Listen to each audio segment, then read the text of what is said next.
கொஞ்சமாக சோம்பு போட்டுக்கலாம். ரெண்டே 2 பிரிஞ்சி இலை. இதை நல்லா வந்து இந்த மாதிரி பிச்சு போட்டுக்கோங்க. அப்போ தான் உங்களுக்கு வாசனை நல்லா இருக்கும். பொரிஞ்ச உடனே இந்த சிக்கனை நம்ம இதில் போட்டுக்கலாங்க.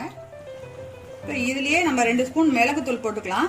காரத்துக்கு நான் வேற எதுவுமே சேர்க்கல, மிளகுத்தூள் தான்.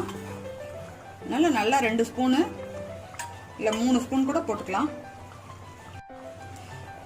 இதை நல்லா கலக்கிட்டு கொஞ்சமாக சுண்ட விட்டுடலாங்க. இது வெறும் நம்ம சாதத்தில் போட்டு பிசைஞ்சு சாப்பிட்டோம்னா அவ்வளோ அருமையாக இருக்கும். இட்லி, தோசை, பூரி, சப்பாத்திக்கு இதெல்லாம் சாப்பிட்டிங்கன்னா ரொம்ப ரொம்ப டேஸ்ட்டாக இருக்கும். கிரேவி நல்லா திக்காகிடுச்சு. நம்ம இறக்கிடலாங்க. பார்க்கவே எவ்வளோ சூப்பராக இருக்குது பாருங்கள். இப்போ இதுலேயே கொஞ்சமாக நம்ம கொத்தமல்லி தழை போட்டு ஆஃப் பண்ணிடலாம்.